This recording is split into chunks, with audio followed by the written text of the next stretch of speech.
Hello students, आज हम इस वीडियो में जानने वाले हैं प्रेशर दाब, जिसको हम इंग्लिश में कहते हैं ऑस्मोटिक प्रेशर। स्टूडेंट्स, ये ऑस्मोटिक प्रेशर आपके बोर्ड एग्जाम के लिए बहुत ही इंपॉर्टेंट टॉपिक है। तो आइए शुरू करते हैं आज का वीडियो। ओके स्टूडेंट, प्रेशर दाब को पाई से रिप्रेजेंट करते हैं। किससे रिप्रेजेंट करते हैं? पाई से इसको प्रदर्शित किया जाता है और पाई इज इक्वल टू होता है सी आर टी। क्या होता है? पाई इज इक्वल टू होता है सी आर टी, जहां पर सी क्या होती है स्टूडेंट्स? मोलरता होती है। क्या होती है? मोलरता होती है, जिसको हम क्या कहते हैं? सांद्रता भी कहते हैं। क्या कहते हैं स्टूडेंट? इसको सांद्रता भी हम कहते हैं। ओके, आर क्या होता है? आर एक नियतांक होता है स्टूडेंट। क्या होता है? नियतांक होता है, जिसको हम विलियन स्थिरांक कहते हैं। क्या कहते हैं? विलियन स्थिरांक कहते हैं, जिसकी वैल्यू क्या होती है स्टूडेंट? 0.0831 बार केल्विन इनवर्स और मोल इनवर्स होती है स्टूडेंट्स। क्या होती है? केल्विन इनवर्स और मोल इनवर्स इसकी यूनिट होती है। टी क्या होता है? टी एक स्थिर ताप होता है। क्या होता है स्टूडेंट्स? स्थिर ताप होता है। स्थिर ताप, स्थिर क्या होता है? ताप होता है। और ताप को हम लेते हैं इसमें, यहाँ पे किसमें लेते हैं स्टूडेंट्स? केल्विन में लेते हैं। किसमें लेते हैं? केल्विन में। ओके स्टूडेंट्स, अब हमें ये जानना जरूरी है कि भाई हमने यहाँ पे जो ताप लिया है वो क्या लिया है? कॉन्स्टेंट लिया है। टेम्परेचर क्या रहेगा? सेम रहेगा। टेम्परेचर में ना तो कम होगा ना ही ज्यादा होगा, जो टेम्परेचर है वो उतना ही रहेगा। आपको किस तरह से होता है कि भाई आपने टेम्परेचर के लिया वो स्थिर ले लिया, तापमान के ले लिया भाई आपने, ताप के लिया है यहाँ पे स्थिर लिया है। ठीक है, जब आपने टेम्परेचर स्थिर ले लिया यहाँ पे, तो सबसे पहले आपके पास आर का कांस्टेंट है। आपने क्या बात की भाई, जो आपका पाई है, पाई वो डायरेक्टली प्रोपोर्शनल टू है सी के।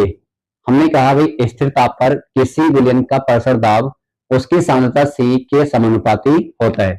ठीक है, स्थिर ताप पर किसी विलयन का प्रेशर दाब पाई उसकी सांद्रता सी के समानुपाती होता है। ठीक है, जैसे ही आप इसका समानुपाती का साइन हटाते हैं तो एक क्या लेते हैं? कांस्टेंट लेते हैं। क्या लेते हैं? आप एक कांस्टेंट लेते हैं। तो भाई जब कांस्टेंट लेते हैं तो उसके बाद आपको क्या करना होता है? इसको आप सोल्व करते हैं। ठीक है, इसको जब आप सोल्व करते हैं, सोल्व करने के बाद ये आता है pi is equal to C R T, जहां पर सी क्या होता है? सांद्रता है। आर क्या है? एक कांस्टेंट नियतांक है जिसकी वैल्यू होती है। टी क्या है? एक स्थिर तापमान होता है। ठीक है स्टूडेंट, तो मुझे उम्मीद है आपके ये समझ में आ गया होगा। अगर आप इसकी डेफिनेशन लिखना चाहते हैं तो आप इसकी डेफिनेशन भी आप लिख सकते हैं। यहाँ पे मैं इसकी डेफिनेशन लिख देता हूँ कि भाई अगर हम बात करते हैं प्रेशर ताप की, ठीक है, तो हम लिख सकते हैं भाई स्थिर ताप पर किसी विलयन का परासरण दाब,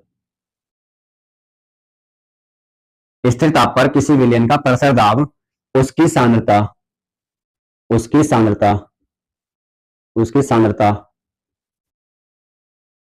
मीन्स मोलरता जो सी है उसकी सांद्रता के समानुपाती होता है। के समानुपाती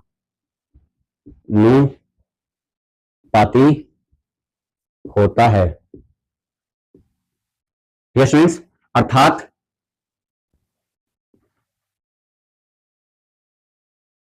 करके आप क्या करेंगे? इसको लिख लेंगे पाई डायरेक्टली समानुपाती सी। ठीक है, और इसको नोट करने के बाद आपसे फिर इसको फॉर्मूले को लिखना, और इसको लिखने के बाद इन तीनों ही पार्ट को आपको फिर लिख देना है। अब मैं आपको क्या करता हूँ, इसी पैटर्न पर एक फॉर्मूला, एक दो क्वेश्चन मैं आपको कराता हूँ, तो बने रहिए हमारे इस चैनल पर। ठीक है स्टूडेंट्स, तो आप क्वेश्चन लिख सकते हैं, बहुत इंपॉर्टेंट क्वेश्चन है जो कि मैं यहाँ पर लिख रहा हूँ। अब क्या करते हैं हम? प्रेशर दाब पर एक दो न्यूमेरिकल करते हैं, फिर एक दो न्यूमेरिकल आपको देते हैं और आप समझ जाएंगे किस तरह से हमें प्रेशर दाब का कंसेप्ट क्लियर हो गया। ओके स्टूडेंट्स, अगर बात करते हैं इस क्वेश्चन की बात करते हैं, ये क्वेश्चन बहुत इंपॉर्टेंट क्वेश्चन है, आप समझने की कोशिश करते हैं। आपसे बात की गई है 27 डिग्री सेल्सियस तापमान, 27 डिग्री सेल्सियस तापमान। यहाँ पे जो तापमान है, टेम्परेचर दे रखा है स्टूडेंट्स, उसको देखो। अब हम इसका सॉल्यूशन करेंगे, क्वेश्चन पर करेंगे। 27 डिग्री सेल्सियस तापमान, तो टी की वैल्यू कितनी है स्टूडेंट? टी की वैल्यू कितनी है? T is equal to 27 degree Celsius है। T is equal to 27 degree Celsius है। ताप पर 1 मोलर यूरिया विलयन, जो सांद्रता दे रखी है स्टूडेंट्स, वो कितनी दे रखी है? 1 मोलर। कितनी दे रखी है?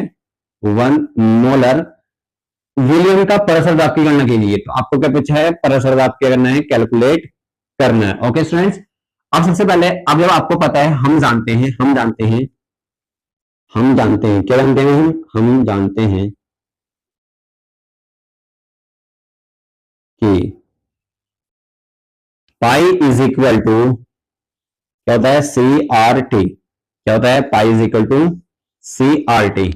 अब students, pi is equal to C R T तो होता है, लेकिन आपको क्या चाहिए? जो सी की वैल्यू वो आपको पता है टी की वैल्यू पता है, लेकिन टी की वैल्यू यहाँ पे किस चीज में है, डिग्री सेल्सियस में। आपको इसको केल्विन में चेंज करना है, क्योंकि मैंने आपको बताया था आपको टेम्परेचर लेना है वो किसमें लेना है, केल्विन में।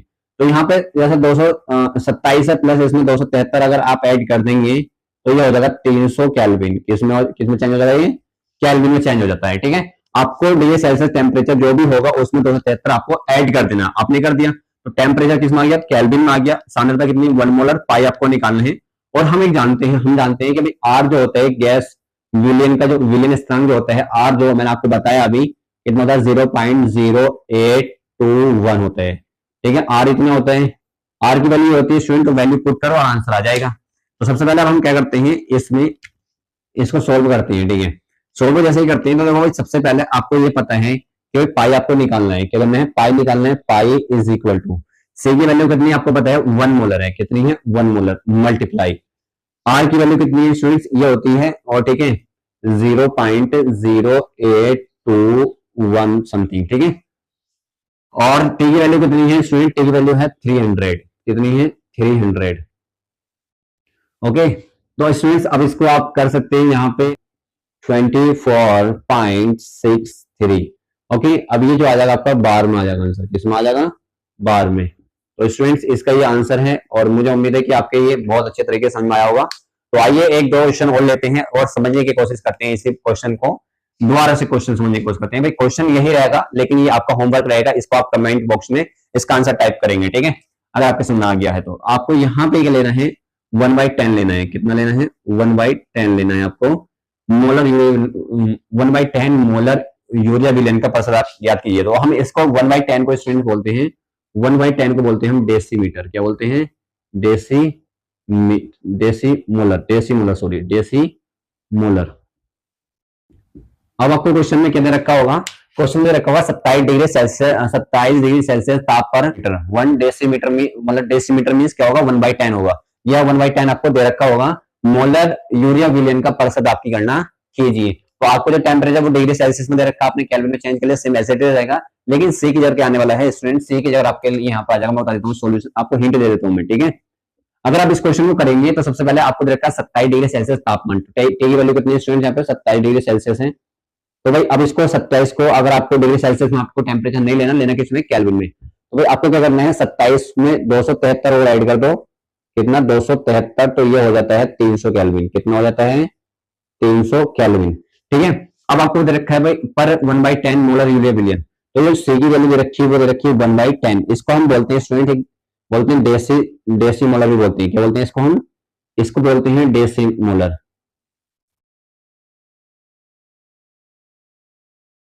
डेसिमोलर भी बोलते हैं इसको। ठीक है, अब ये क्या रखी है, आपको सांद्रता दे रखी है। ठीक है, यूरिया विलियन का प्रतिशत आपकी गणना कीजिए। तो आपको क्या निकालना है स्टूडेंट, पाई निकालना है। क्या निकालना है, आपको पाई निकालना है। आर तो आपको पता ही होता है कितना होता है, 0.0821 होता है बार।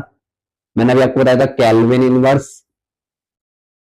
इनवर्स और मोल इनवर्स होता है। ठीक है, ये मैंने आपको बताया था। अब हम जानते हैं भाई एक फॉर्मूला होता है, pi is equal to CRT।